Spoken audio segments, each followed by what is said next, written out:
ഏഴുവിളക്കിൻ നടുവിൽ ശോഭപൂർണനാ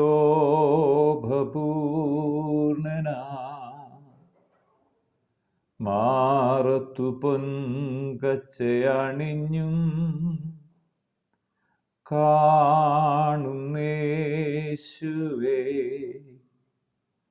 ആദ്യനും അന്ത്യനും നീ മാത്രമേശുവേ.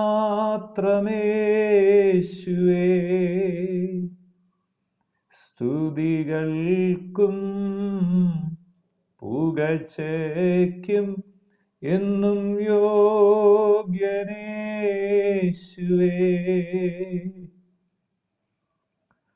ഹല്ലേലൂയ,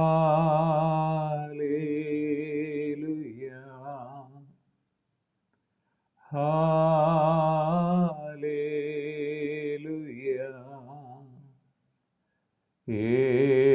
ഏഴുവിളക്കിൻ നടുവിൽ ശോഭപൂർണനാ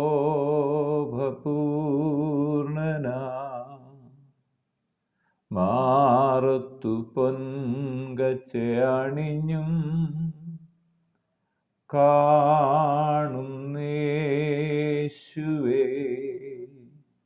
ആദ്യനും അന്ത്യനും നീ മാത്രമേശുവേ. സ്തുതികൾക്കും പുകഴ്ചയ്ക്കും എന്നും യോഗ്യനേശുവേ.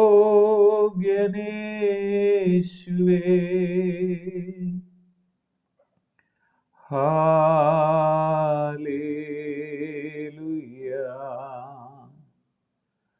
ഹല്ലേലൂയ.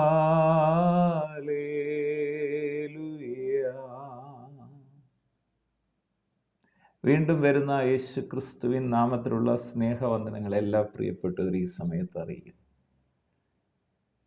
ദർശനങ്ങൾ അഥവാ വെളിപ്പാട് ഒരു ദൈവ പൈതലിന് എപ്പോഴും ദൈവവചന അടിസ്ഥാനത്തിൽ നിൽക്കുന്ന ഒരു ദൈവ പൈതലിനെ സംബന്ധിച്ചോളം മാനുഷിക ശബ്ദങ്ങൾക്കപ്പുറം ഒരു ദൈവ ശബ്ദം കേൾക്കാൻ കഴിയുന്നു. ശമൂവേൽ ബാലൻ ദൈവശബ്ദം കേൾക്കുന്നു. അനവധി ദൈവപുരുഷന്മാർ ദൈവിക ശബ്ദം കേൾക്കുന്നു. ദൈവത്തിൽ നിന്ന് ദർശനങ്ങൾ ലഭിക്കുന്നു. അപ്പോസ്തലനായ പൗലോസ് പറയുക, ഞാൻ മൂന്നാം സ്വർഗത്തോളം എടുക്കപ്പെടുന്നു. ശരീരത്തോടെയാണോ ശരീരം കൂടാതെയാണോ എന്ന് എനിക്കറിയാം. വലിയൊരു ആത്മീയ അനുഭവം ഉണ്ടാകും. യോഹന്നാൻ പത്മോസ് ദ്വീപിൽ ആയിരിക്കുമ്പോൾ സുവിശേഷം നിമിത്തവും ദൈവവചനവും നിമിത്തവും അവിടെ തടവിൽ പാർക്കുമ്പോൾ, തടവിൽ ആരുമില്ലാത്ത സ്ഥലത്ത് ഏകാന്തതയിൽ കഴിയുമ്പോൾ അവിടെ വെച്ച് യോഹന്നാൻ ഒരു ദർശനം കാണുകയാണ്, ഒരു വെളിപ്പാടുണ്ടാകും. അതാണ് വെളിപ്പാട് പുസ്തകമായി ബൈബിളിൽ അവസാനമായി രേഖപ്പെടുത്തിയിരിക്കുന്ന പുസ്തകം.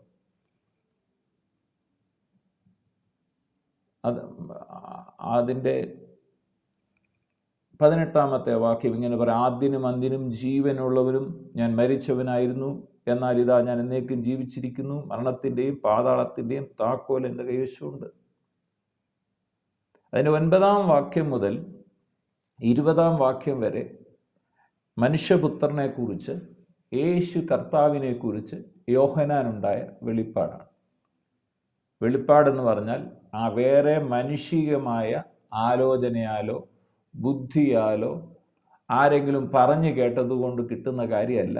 ഇത് വെളിപ്പെടുത്തി കിട്ടുന്നതാണ്. കണ്ണിന് മുമ്പിൽ കാണുകയോ ചെവിയിൽ കേൾക്കത്തക്കോണം പറയുകയോ അങ്ങനെ വെളിപ്പെടുത്തി ദൃശ്യമായി മനസ്സിലാക്കി തരുന്ന കാര്യമാണ് ഈ ദർശനമെന്ന് പറയുന്നത്.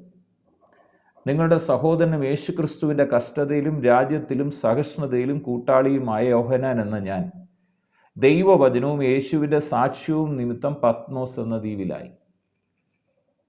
എന്നിട്ട് പറയണ 10 ദിവസത്തിൽ ഞാൻ ആത്മവിവശനായി.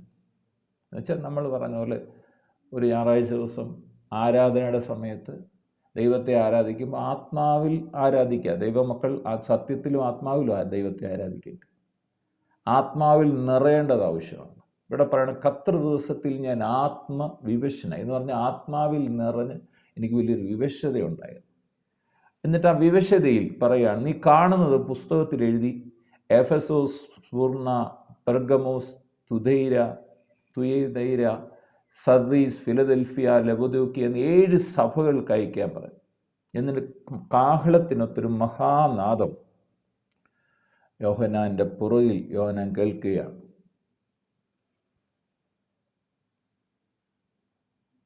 കാഹളത്തിനൊത്ത നാദം കേട്ടപ്പം ആ സംസാരിച്ച നാദം എന്തെന്ന് കാണാൻ യോഹന്നാൻ തിരിഞ്ഞു നോക്കുമ്പോൾ കാണുന്ന കാഴ്ചയാണ്. അതാണ് യോഹന്നാന് യേശുവിനെ കുറിച്ചുള്ള വെളിപ്പാട്. 7 പൊൻനിലവിളക്കുകളെയും നിലവിളക്കുകളുടെ നടുവിൽ നിലയങ്കി ധരിച്ച് മാറത്ത് പൊൻകച്ച കെട്ടിയവനായി മനുഷ്യപുത്രനോട് സദൃശനായവനെയും കണ്ടു. അവൻ്റെ തലയും തലമുടിയും വെളുത്ത പഞ്ഞി പോലെ ഹിമത്തോളം വെള്ളയും കണ്ണ് അഗ്നിജ്വാലക്കൊത്തതും കാലുലയിൽ ചുട്ടുപഴിപ്പിച്ച വെള്ളോടിന് സദൃശ്യവും അവൻ്റെ ശബ്ദം പെരുവെള്ളത്തിൻ്റെ ഇരച്ചിൽ പോലെയുമായിരുന്നു. അവൻ്റെ വലങ്കൈയിൽ 7 നക്ഷത്രമുണ്ട്. അവൻ്റെ വായിൽ നിന്ന് മൂർച്ചയേറിയ ഇരുവായ്ത്തലയുള്ള വാൾ പുറപ്പെടുന്നു. അവൻ്റെ മുഖം സൂര്യൻ ശക്തിയോടെ പ്രകാശിക്കുന്നത് പോലെ ആയിരുന്നു. എന്നിട്ട് പറയണം, അവനെ കണ്ടിട്ട് ഞാൻ മരിച്ചവനെ പോലെ അവൻ്റെ കാൽക്കൽ വീണു. എന്നിട്ട് അവൻ്റെ വലങ്കൈ എൻ്റെ മേൽ വെച്ചു. ഭയപ്പെടേണ്ട, ഞാൻ ആദ്യനും അന്ത്യനും ജീവനുള്ളവനുമാകുന്നു. ഞാൻ മരിച്ചവനായിരുന്നു, എന്നാൽ ഇതാ ഞാൻ എന്നേക്കും ജീവിച്ചിരിക്കുന്നു. മരണത്തിൻ്റെയും പാതാളത്തിൻ്റെയും താക്കോൽ എൻ്റെ കൈവശമുണ്ട്. എന്നെ കേൾക്കുന്ന പ്രിയ സഹോദരങ്ങളെ, യേശു ക്രിസ്തു ഇന്നും മരണത്തെ ജയിച്ച് ഉയർത്തെഴുന്നേറ്റ് ജീവിക്കുന്നു. ഇന്നും തന്നിൽ വിശ്വസിക്കുന്നവർക്ക് ദൈവശബ്ദം കേൾക്കാൻ കഴിയും. ദർശനങ്ങളിലൂടെ ചില കാര്യങ്ങൾ അവർക്ക് അരുളപ്പാടുകൾ കൊടുക്കും. എന്ന് പറഞ്ഞാൽ മനുഷ്യൻ്റെ ബുദ്ധി മനസ്സിലാക്കാനോ കാണാനോ കഴിയാത്ത കാര്യങ്ങൾ, നടക്കാൻ പോകുന്ന ചില കാര്യങ്ങൾ യേശു ക്രിസ്തുവിനെ കുറിച്ച് തന്നെ വെളിപ്പെടുത്തി കൊടുക്കുന്നത്. വചനം ഇങ്ങനെ പറയുന്നു, യേശു കർത്താവ് ഇങ്ങനെ പറയുന്നു. അത് ആർക്കാണ് വെളിപ്പെടുത്തി കൊടുക്കുന്നത്? തന്നെ സ്നേഹിക്കുന്നവരുടെ മുമ്പിൽ തന്നെ കർത്താവ് വെളിപ്പെടുത്തുന്നു എന്നാണ്. ഇന്ന് നമ്മൾ കർത്താവിനെ സ്നേഹിക്കാൻ തുടങ്ങി. നമ്മൾ കൂടുതൽ വചനം പറയുന്നവരുടെ മുമ്പിൽ കർത്താവ് വെളിപ്പെടുത്തുന്നു, വചന പണ്ഡിതന്മാരുടെ മുമ്പിൽ കർത്താവ് വെളിപ്പെടുത്തുന്നല്ല. അങ്ങനെയാണെങ്കിൽ ഏലി പുരോഹിതനാണ് വെളിപ്പെടേണ്ടത്. ഏലി പുരോഹിതന് വെളിപ്പെടാതെ ദൈവശബ്ദം കേൾക്കാനിരുന്ന സമയത്ത്, ദൈവശബ്ദം ആ ദർശനങ്ങൾ ദുർലഭമായിരുന്ന സമയത്ത്, വചനമില്ലാത്ത സമയത്ത് ശമൂവേൽ ദൈവശബ്ദം കേൾക്കുകയാണ്, ഒരു ബാലകൻ. അപ്പം ദൈവം തന്നെ സ്നേഹിക്കുന്നവർക്കാണ് തന്നെ വെളിപ്പെടുത്തി കൊടുക്കുന്നത്. ഇതിനെ കേൾക്കുന്ന പ്രിയപ്പെട്ടവർക്ക് നാം ദൈവത്തെ സ്നേഹിക്കാൻ തുടങ്ങിയ, അവൻ്റെ പുത്രനായ യേശുവിനെ സ്നേഹിക്കാൻ തുടങ്ങുമ്പോൾ ചില കാര്യങ്ങൾ നമുക്ക് വെളിപ്പെട്ട് തരാൻ തുടങ്ങും. ലോകത്തെയോ ലോകത്തിലുള്ളതിനെ അല്ല നമ്മൾ സ്നേഹിക്കേണ്ടത്, ദൈവത്തെയാണ് സ്നേഹിക്കേണ്ടത്. ദൈവത്തെ സ്നേഹിക്കും നമുക്ക് ലോകത്തിലുള്ള നമ്മുടെ കുഞ്ഞുങ്ങളെയും പ്രിയപ്പെട്ടവരെയും സ്നേഹിക്കാൻ കഴിയും. കാരണം ദൈവമാണ് സ്നേഹം. അതുകൊണ്ട് ഇന്നെന്നെ കേൾക്കുന്ന എല്ലാ പ്രിയപ്പെട്ടവരോടും എനിക്ക് പറയാനുള്ളത്, ഈ ശബ്ദം നമ്മൾ കേൾക്കണം, യേശുവിൻ്റെ ശബ്ദം യോഹന്നാൻ കേട്ടതുപോലെ. അപ്പോൾ തന്നെ യേശുവിനെ കാണാൻ ഉള്ള ആഗ്രഹം നമ്മുടെ ജീവിതത്തിലുണ്ടാകട്ടെ. Jesus is real. യേശു ഇന്നും ജീവനോടാണ്, ഇന്നും അത്ഭുതങ്ങളെ ചെയ്യും. ആരുടെ മുമ്പിലും തന്നെ വെളിപ്പെടുത്തുവാൻ യേശുവിന് കഴിയും. പക്ഷെ ആരുടെ മുമ്പിലാണ് വെളിപ്പെടുത്തുന്നത്? സ്നേഹിക്കുന്നവരുടെ മുമ്പിൽ തന്നെ വെളിപ്പെടുത്തും.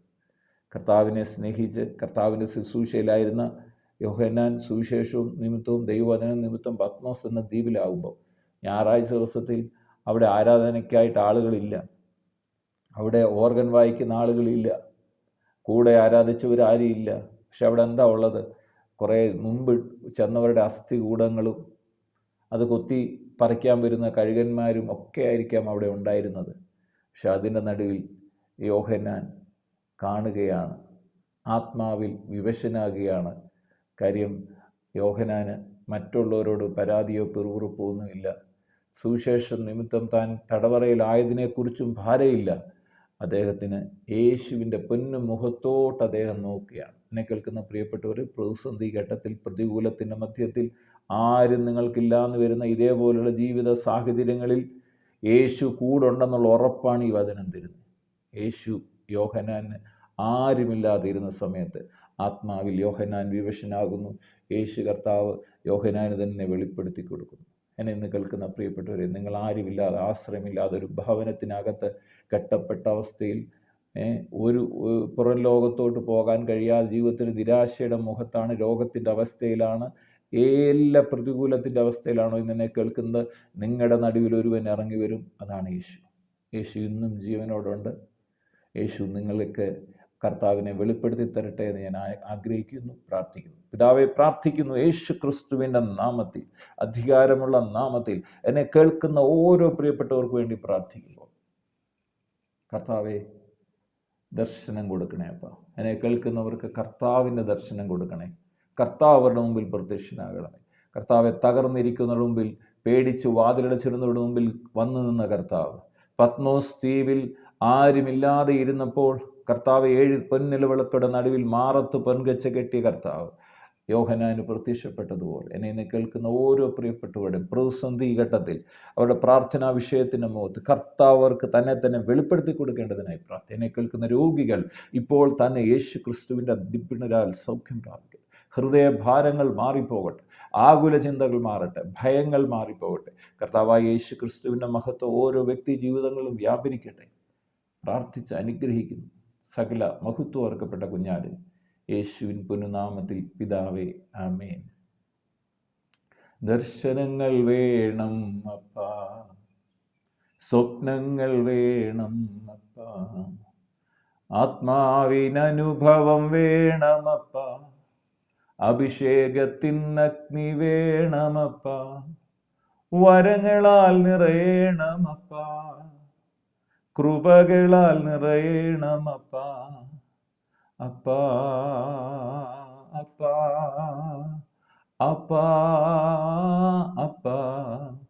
ദർശനങ്ങൾ വേണം അപ്പാ, സ്വപ്നങ്ങൾ വേണം അപ്പാ, ആത്മാവിനനുഭവം വേണമപ്പാ, അഭിഷേകത്തിനഗ്നി വേണമപ്പാ, വരങ്ങളാൽ നിറയണമപ്പാ, കൃപകളാൽ നിറയണമപ്പാ.